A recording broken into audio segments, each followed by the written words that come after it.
From protecting civilians from criminals to becoming the criminal, some cops have been caught cheating their own jobs. The public's confidence in law enforcement is damaged by these dirty cops, which makes it more difficult for good police officers to carry out their duties efficiently. So, what are the worst crimes cops have committed? Get ready to be shocked after finding out what these dirty cops have done. First, let's discuss the story of Rafael Antonio Perez. Rafael was given a job of protecting the public by lawfully dismantling gangs. Instead, he and numerous other officers from the Rampart Division of the Los Angeles Police Department conned gang members out of drugs and cash, while also stealing and manipulating police evidence. When Perez joined the LAPD's Community Resources Against Street Hoodlums or Crash Anti-Gang Task Force, in 1995, he quickly developed a reputation as a tough cop who had a good understanding of the situations in the areas west of downtown Los Angeles that were within Rampart's jurisdiction. But by August 1998, he had been imprisoned for stealing cocaine worth $800,000 from an evidence room. And by the year 2000, he had entered into a plea agreement and accused 70 of his colleagues, crash officers, of misbehavior, ranging from ingesting alcohol while on the job to murder. The city was compelled to overturn 100 wrongful convictions and make $125 million in settlement payments as a result. So, how did Rafael Perez and his top gang fighting squad end up being held accountable for the largest police scandal in Los Angeles history? In response to a rise in the drug trade and associated gang violence, the LAPD established a specialist anti-gang task force called CRASH in 1979. The Rampart CRASH unit would represent the ideology of specialized police units that function almost independently. However, CRASH represented one front in a brutal conflict for police like Rafael Perez, who joined the task team in 1995. His reputation as a street-smart, tough cop eventually led to his transfer to Rampart Division's undercover drug team. Perez was given the duty of taking down the gangs, and both his demeanor and his ability to speak Spanish well complemented this role. Like many other young police officers, Perez experienced an adrenaline high when purchasing drugs from street vendors and reveled in his position of control. Perez thought he had discovered his niche and disregarded advice from a colleague that he loved working with drugs too much. He got involved in a lot of corrupt acts in the late 1990s, such as stealing cocaine from evidence lockers and profitably selling it. Additionally, he drugged suspects and lied in court to get them convicted. After Perez was caught stealing cocaine from the LAPD's evidence room in 1998, his activities were discovered. After being detained and accused of stealing drugs, he started working with the authorities right away in exchange for a lighter sentence. Due to Perez's assistance, a much wider LAPD police corruption scandal was uncovered. He disclosed that other crash unit officers had also engaged in criminal activity, such as fabricating evidence, robbing suspects of cash and drugs, and planting evidence. Intense pressure was placed on the LAPD as more police personnel were linked to the scam as the inquiry went on. The controversy prompted considerable adjustments to the department's rules and procedures, including the creation of new oversight structures to guarantee increased accountability and openness. It was one of the biggest police corruption scandals in American history and was dubbed the Rampart Scandal. Perez received a 5-year prison term for his involvement in the corruption case. He was nevertheless only imprisoned for 2 years before being freed and put in the witness protection program out of fear for his safety. Do you think Perez should have been let go after just 2 years? Let us know your thoughts in the comments. Next, let's check out the criminal duo who were dubbed the Mafia Cops. Agents from the DEA and FBI conducted a raid on an Italian eatery off the Las Vegas Strip in 2005 on the basis of drug deal evidence acquired by a wired-up witness. They detained 2 middle-aged men. Both suspects were calmly taken into custody, one of whom had a pistol concealed in his waistband. Yet, the later unsealed indictment against the 2 men would undermine public trust in New York and bring shame on the country's largest police force. Detectives Louis Eppolito and Stephen Caracappa of the NYPD's Organized Crime Homicide Unit were, in fact, hitmen for the mafia. In 1994, the first informant who could characterize two corrupt NYPD detectives working for the mafia came forward. Prisoned Lucchese underboss Anthony Gaspipe Casso claimed responsibility for hiring their services. After being apprehended in 1993 after being on the run, Casso made an effort to negotiate a plea agreement by naming people and claimed that Caracappa and Eppolito were his crystal ball for handling informants, rivals, and potential arrests. One witness, Kaplan, testified to the most horrific instances of the mob cops crossing the line, setting up Eppolito and Caracappa to personally murder or give over for the Lucchese family's murder targets through phony arrests and traffic stop. The two detectives received a monthly salary of $4,000 for giving Casso information about law enforcement.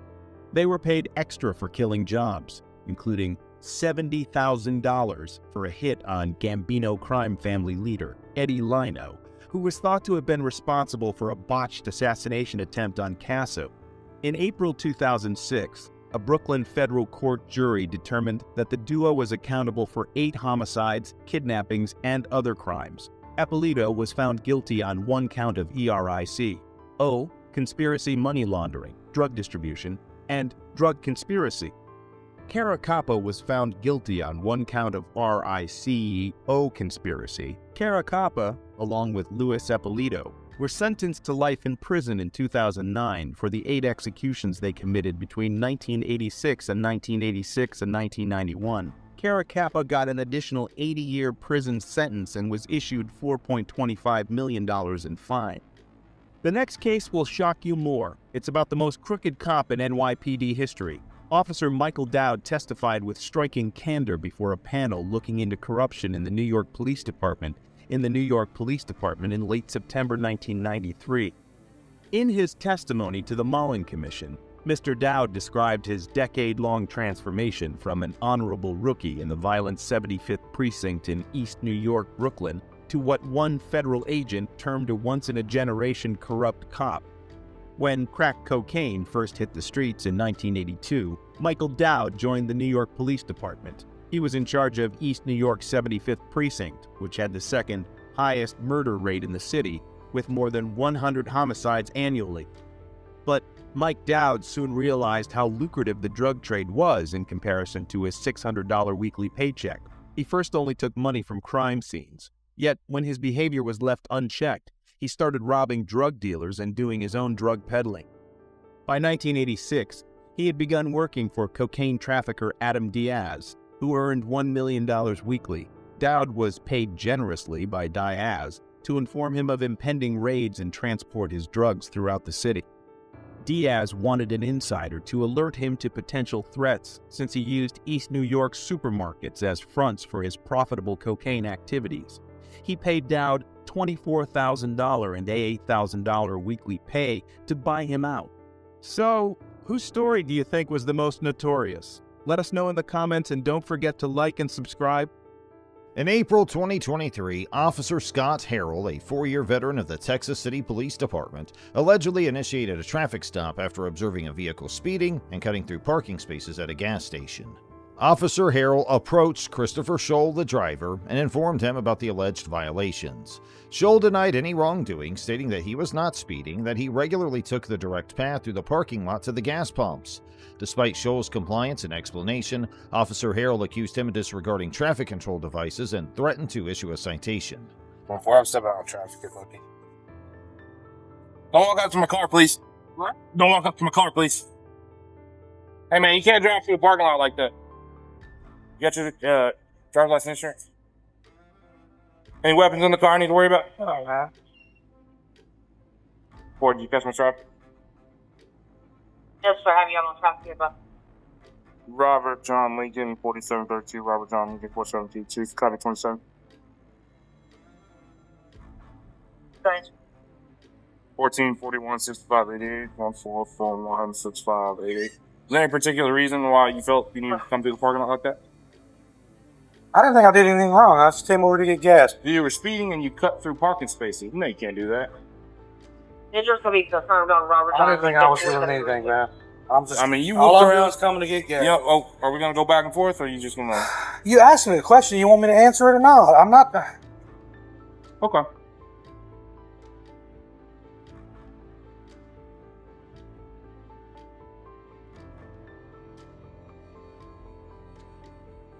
If anything, I thought I was going even slower than normal. No, sir. Because Usually normally people don't even park where you park, and that's the direct path to the gas pumps. through the parking spaces. This is the I, direct. I do realize that. I know that there's parking spaces there. And you There's almost hit that car that was turning right there. I was watching, man. The traffic stop was initiated on private property, and Texas law generally does not enforce traffic laws in parking lots, driveways, or alleys. Therefore, it can be argued that Mr. Scholl was unlawfully detained by Officer Harrell. Go ahead. Thank you. Meanwhile, the officer asked the man to show his license and checked it within his system if there was anything suspicious, but everything was clean.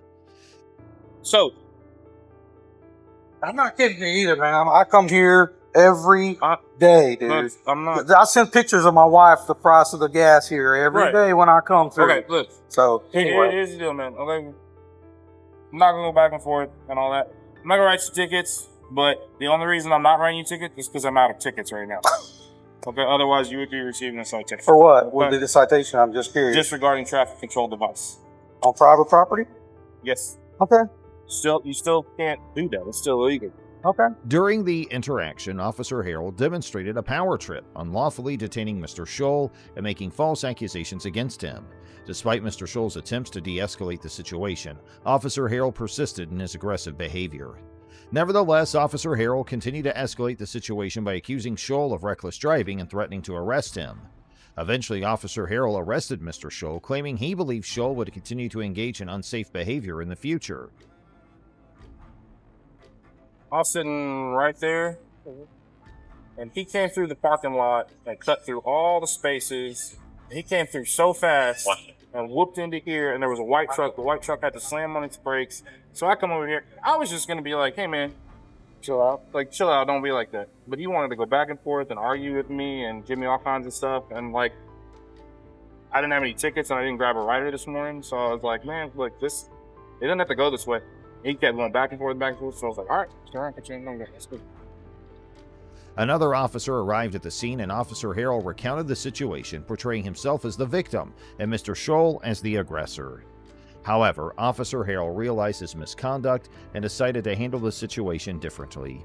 He cited Mr. Scholl for disregarding traffic control devices and allowed him to leave. What motorcycle did you see? Anything?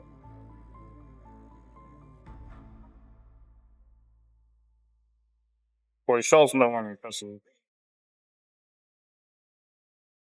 Okay, I see you sign right here. It's not a admission of guilt. Mr. Scholl is no longer in custody. It's not an admission of guilt. It's just a promise to contact the court on or before the date and time that's written on here. You can contact the court at the bottom here. The information's there and also up there.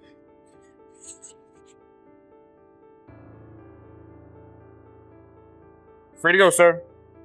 Following the incident, Officer Harrell was placed on administrative duty and is under investigation by the Internal Affairs Department. The Texas City Police Department has strict policies against violating individuals' rights during encounters. Chief Joe Stanton announced that the results of the investigation will be made public once a final disposition is reached.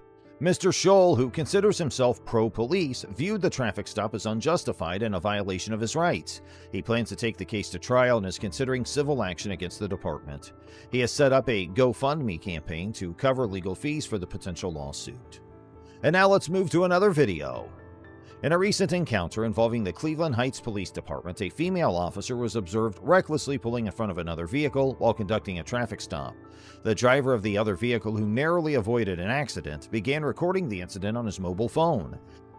1 second!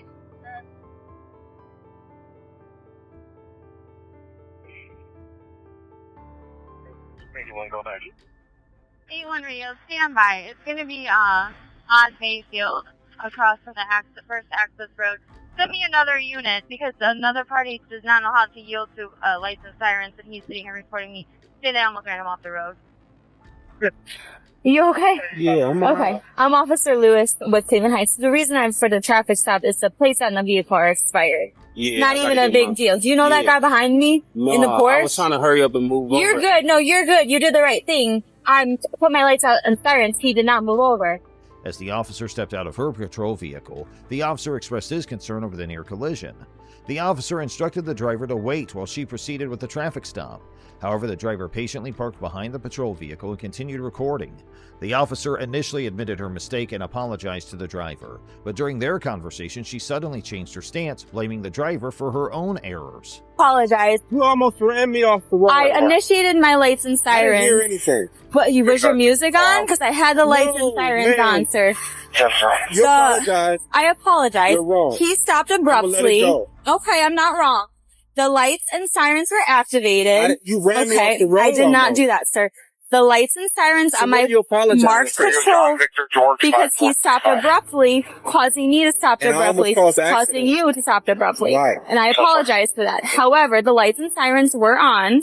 Okay, the police vehicle is marked. You can clearly see it's a marked next to patrol me, man. vehicle. I initiated lights and I don't wanna sirens. argue. I'm not going to argue, and I'm telling you I do. I'm going to tell you I do apologize that he did stop But I'm abruptly. going to tell you the disconnect. Nobody was I'm wrong. going to tell you the disconnect, right?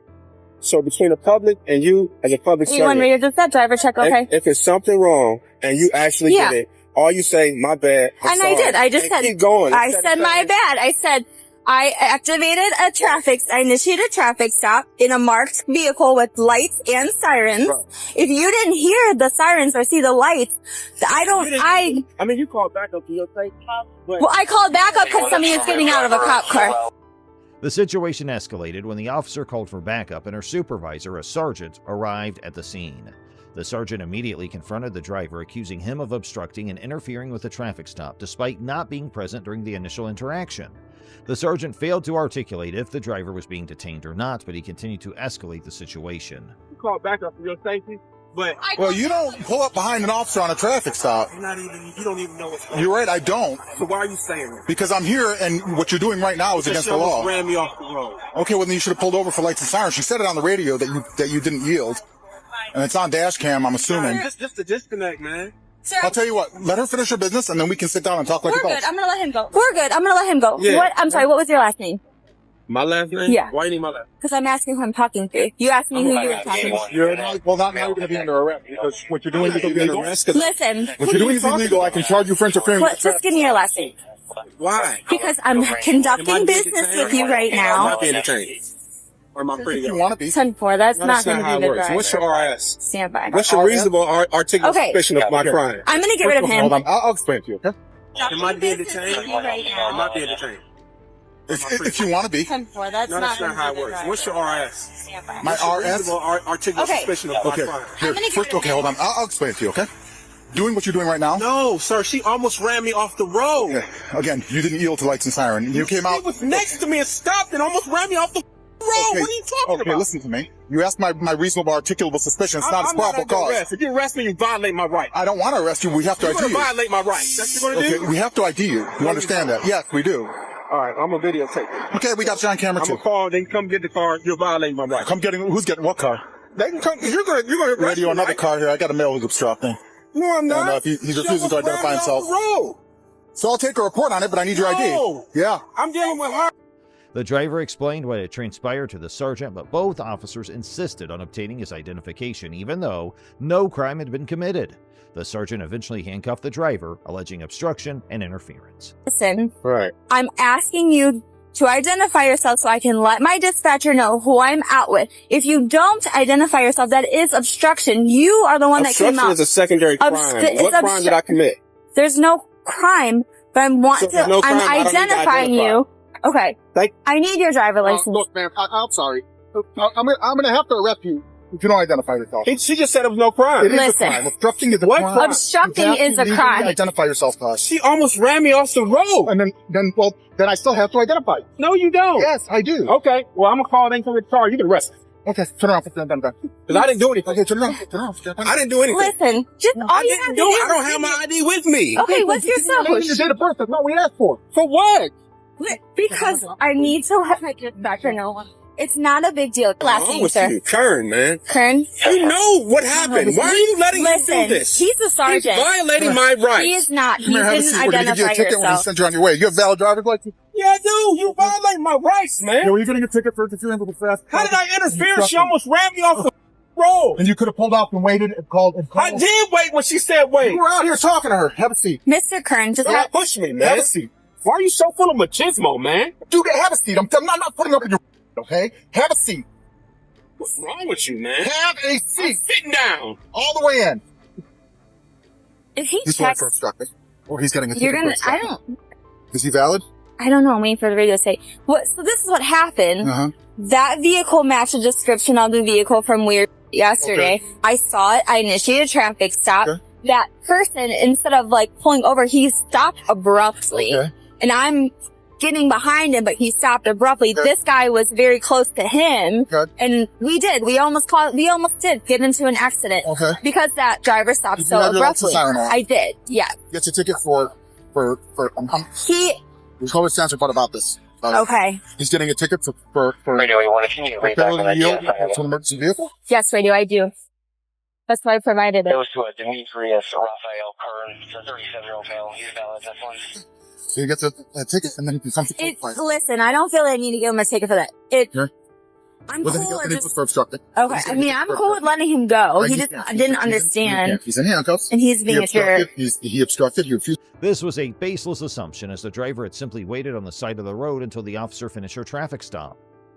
The driver provided his information to the officers, although he was not legally required to do so. The sergeant's behavior demonstrated an unjustified power trip, while the first officer seemed to acknowledge her mistake and attempted to rectify it. You guys got a lawsuit Mr. Kern, coming. just hang on. Just You got a lawsuit coming. Listen, let me explain to you. Don't get out of the car yet. The sergeant wants me to give you a ticket for obstruction, okay? I'm not going to do anything else. Listen, he's the boss.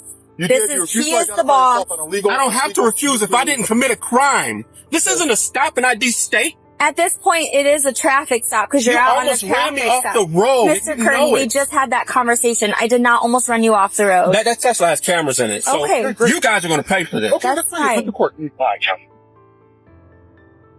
Mr. Kern, I apologize. I really do. And this is on Bodycam, alright? This is, the sergeant's telling me to do this, so listen, I'm just doing what I'm told to do, alright? Afterwards, the driver was released from handcuffs, but the sergeant insisted on pursuing charges. The first officer apologized to the driver, stating she was just following orders. The driver expressed his intention to take legal action against both officers and the police department, citing violation of his rights. Here's your property. Hold on, let me get this in. Sure. Hey, just push one more. Some janky, rusty ass stuff. Right. You want to sign or are you going to refuse? Alright, I'm going to give you a copy of it. You guys violated my rights. You know it. Well, we'll all be in court. Ultimately, the driver received a citation and a court date for obstruction. However, just 11 days later, the prosecutor filed a motion to dismiss the case due to a lack of evidence. The driver plans to proceed with a civil lawsuit against the officers and the department.